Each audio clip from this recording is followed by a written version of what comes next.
Hello friends, अस्सलाम वालेकुम। कैसे हैं आप सब? मैं उम्मीद करता हूँ सब खैरियत से होंगे। हमारी दुनिया बहुत खूबसूरत है। इस दुनिया में काफ़ी ऐसी जगह हैं जो देखने में बहुत खूबसूरत लगती हैं, पर उतनी ही ख़तरनाक भी होती हैं। कुदरत की तरफ से काफ़ी ऐसी चीज़ें होती रही हैं जो काफ़ी अरसे के लिए मिस्ट्री बनी रही हैं, पर साइंस आने के बाद इन कुदरती इसरार पर रिसर्च करके इनका पता लगा लिया गया है। ग्लोरी क्लाउड्स काफ़ी रेयर होते हैं। इन बादलों को दुनिया के काफ़ी हिस्सों में देखा गया है। ये बादल सालों में एक दफ़ा बनते हैं, पर ऑस्ट्रेलिया वाहिद मुल्क है जिसमें यह अजीबोगरीब बादल रोज़ाना की बुनियाद पर देखे जाते हैं। ऑस्ट्रेलिया में अब इन बादलों की बाकायदा फोरकास्ट की जाती है। ये बादल ज़मीन की सतह से बहुत करीब होते हैं। अगर इन बादल के बनने की प्रेडिक्शन हो तो लोग खौफ से अपने घरों से बाहर नहीं निकलते। इन बादलों की रफ्तार 10 से 20 मीटर पर सेकंड होती है। इन बादलों की काफ़ी लेयर्स होती हैं।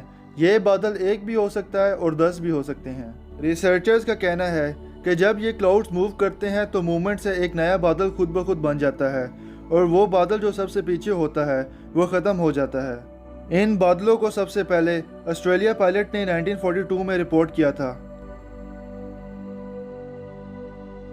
ब्लड रेन यानी खून की बारिश दुनिया के काफ़ी हिस्सों में होती रही है, पर यह खून की बारिश ज़्यादातर करेला इंडिया में हुआ करती थी। ब्लड रेन का पहला केस 1896 में करेला इंडिया में ही रिपोर्ट हुआ था और उसके बाद ये सिलसिला काफ़ी अरसे तक चलता रहा। जब भी यह बारिश हुआ करती थी तो लोग समझते थे खुदा उनसे नाराज़ है और यह एक बैड लक का साइन है, तो वो डर के मारे अपने घरों से बाहर नहीं निकलते थे और अपने खुदा से माफ़ी मांगने लग जाते थे। साइंस से पहले लोग यही समझते थे कि आसमान से वाकई खून की बारिश होती है। 2001 में फिर ये बारिश हुई तो रिसर्चर्स ने स्टडी करके बताया कि ये कोई खून की बारिश नहीं है, बल्कि एयर पोल्यूशन ग्रीन एलजी की वजह से बारिश का कलर रेड हो जाता है। 2012 श्रीलंका में ये आखिरी बारिश हुई थी। इसके बाद आज तक कोई ऐसी बारिश नहीं हुई। सेलिंग स्टोन्स को चलने वाले पत्थर भी कहा जाता है। ये चलने वाले पत्थर दुनिया के काफ़ी हिस्सों में देखे गए हैं, पर ये ज़्यादातर डेथ वैली नेशनल पार्क में देखे गए हैं जो कि कैलिफोर्निया में है। साइंस से पहले लोगों का ये मानना था कि ये पत्थर खुद एक जगह से दूसरी जगह की तरफ जाते हैं। जब रिसर्च की गई तो साइंटिस्ट ने सबसे पहले सोचा था कि शायद ये पत्थर हवा के ज़रिए मूव करते हैं, पर इनकी ये प्रिडिक्शन गलत साबित हुई, क्योंकि काफ़ी पत्थर ऐसे भी थे जो साइज़ में काफ़ी बड़े थे और वो पत्थर हवा के ज़रिए से नहीं हिल सकते थे। इन सेलिंग स्टोन पे काफ़ी अरसे तक रिसर्च होती रही, पर साइंटिस्ट पता ना लगा सके कि इनकी हिलने की वजह क्या है। आखिरकार 2014 में ये मिस्ट्री सॉल्व हो गई थी। टाइम लैप्स वीडियो के ज़रिए पता चला कि ये पत्थर आइस शीट्स की वजह से मूव करते हैं। न्यूयॉर्क में एक वाटरफॉल के नीचे कुदरती असरार मौजूद है।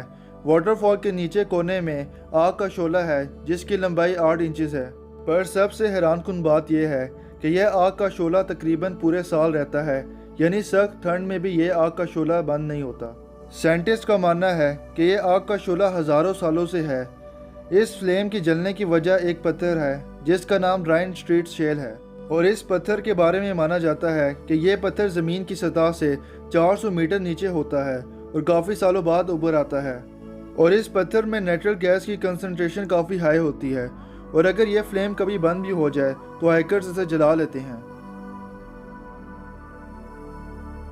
यह जगह तुर्कमेनिस्तान में वाक़या है।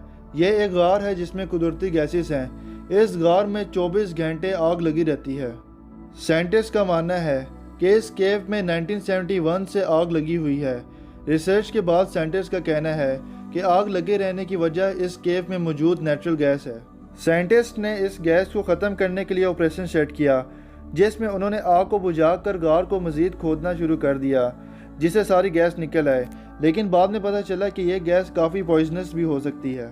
तो उन्होंने फ़ौरन ड्रिलिंग के बाद आग लगा दी ताकि सारी गैस जल जाए। इन साइंटिस्ट का बिलीव था कि यह आग कुछ हफ्ते में ख़त्म हो जाएगी, लेकिन यह उनकी गलतफहमी थी। 4 दहाइयाँ गुजर चुकी हैं लेकिन यह आग अभी तक नहीं ख़त्म हुई। काफ़ी टूरिस्ट अभी भी इस जगह को देखने के लिए दूर दूर से आते हैं। 2009 से अभी तक तकरीबन 60,000 टूरिस्ट ने इस जगह को विज़िट किया है। द ग्रेट ब्लू होल ब्लीज़ के साहिल पे वाक़या है। यह जाइंट होल ब्लीज़ सिटी से 70 किलोमीटर की दूरी पे है। इस होल के बारे में माना जाता है कि यह होल 1500 साल पहले बना था। इस होल के बारे में सबसे पहले जैक्वीज नामी डाइवर ने रिपोर्ट किया था, जिसके बाद ये जगह काफ़ी फेमस हो गई थी। साइंटिस्ट ने रिसर्च करने के बाद बताया है कि इस होल के बनने की वजह सी लेवल्स का टेम्परेचर बेहद लो होना है। ये रेड लेक तंजानिया में मौजूद है। ये लेक 57 किलोमीटर लंबी और 22 किलोमीटर खुली है। इस लेक की खास चीज़ इसका टेम्परेचर है, जो कि 144 डिग्रीज तक जा चुका है। इस लेक के साथ ही आतिशफशां पहाड़ हैं। साइंटिस्ट का मानना है कि इस लेक के रेड होने की वजह लावा और नमक है। पर सबसे हैरानकुन बात यह है कि इस लेक के ऊपर पत्थर के जानवरों को भी देखा गया है। टूरिस्ट रेड लेक को देखने के साथ साथ पत्थर के जानवरों को भी देखने आते हैं, जो काफ़ी अजीब हैं। टूरिस्ट का कहना है कि दूर से जानवर ऐसे लगते हैं जैसे कि ये पत्थर के बने हों। अगर आपको वीडियो पसंद आई हो तो लाइक, शेयर, सब्सक्राइब कर दें और बेल आइकन को प्रेस कर दें। अपना ख्याल रखिए। अल्लाह हाफिज़।